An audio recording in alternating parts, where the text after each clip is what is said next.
میلاد کس کو منانا چاہیے؟ تو میں کہتا ہوں میلاد اس بیٹی کو منانا چاہیے جو زندہ ہوتی تھی تو اس کو دفن کر دیا جاتا تھا۔ پھر میرے نبی کریم نے ارشاد فرمایا کہ جو بندہ اپنی بیٹی کو پالے گا، اس کی پرورش کرے گا، میں محمد جنت میں اس کا بازو پکڑ کر اپنے ساتھ لے جاؤں گا۔ تو میں کہتا ہوں میلاد اس ماں کو بھی منانا چاہیے جس کا بیٹا گلے میں رسی ڈال کر منڈی میں بیچ آتا تھا۔ پھر میرے نبی کریم نے ارشاد فرمایا کہ جنت 7 آسمانوں کے اوپر سدرۃ المنتہا کے پاس تھی، میں نے کھینچ کر اٹھا کے ماں کے قدموں تلے رکھ دی۔ تو میں کہتا ہوں میلاد اس باپ کو بھی منانا چاہیے جس کی اولاد اس کو ڈنڈوں سے مارتی تھی۔ پھر میرے نبی کریم نے ارشاد فرمایا، سن لو، اب جس کا ابا راضی ہوگا اسی کا اللہ راضی ہوگا۔ تو میں کہتا ہوں میلاد اس غریب کو بھی منانا چاہیے جو بھینس بکریوں کی طرح منڈیوں میں بک جاتے تھے۔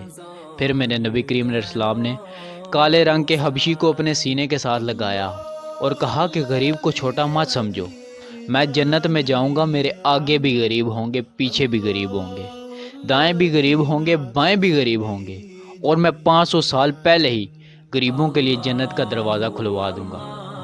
امیر ویٹنگ لسٹ میں ہوں گے اور اسے منانا چاہیے میلاد۔ اور مولوی، تجھے کوئی جانتا نہیں تھا، تجھے کوئی پوچھتا نہیں تھا، لوگ تیرے ہاتھ چومتے ہیں، تیرے نام کے نعرے لگاتے ہیں، تو ممبر پر بیٹھتا ہے، کسی نے تجھ سے تیری سند نہیں پوچھی، تجھ سے تیری بلادری نہیں پوچھی، تجھ سے تیرا ایڈریس نہیں پوچھا، تو محمد عربی کا صدقہ کھاتا ہے، عمر، عثمان، ابو بکر، مولا علی، حسن اور حسین کا صدقہ کھاتا ہے، اور تو دلیلیں مانگتا ہے میلاد منانا چاہیے۔ تجھے تو صبح بھی میلاد منانا چاہیے تھا، شام کو بھی میلاد منانا چاہیے تھا، درود و سلام کے گجرے بھیجنے چاہیے تھے، اور یہ بھی کہنا چاہیے تھا کہ ہس ہس جنا قدر نہ میرا تے میرے صاحب نو وڈے آئیاں، اوے میں گلیاں دا روڑا کوڑا تے میل چڑھایا سائیاں۔ میلاد اس بوڑھے کو بھی منانا چاہیے۔ میرے نبی کریم علیہ السلام نے ارشاد فرمایا کہ جس نے سفید رنگ کی داڑھی والے کی عزت کی اس نے رب کی عزت کی۔ تو میں کہتا ہوں میلاد اس مزدور کو بھی منانا چاہیے۔ میرے نبی کریم علیہ السلام نے ارشاد فرمایا کہ جس نے ہاتھوں پہ چھالے ڈال کر مزدوری کی، محنت کی، اس کو رب کریم کا دوست بنا دیا۔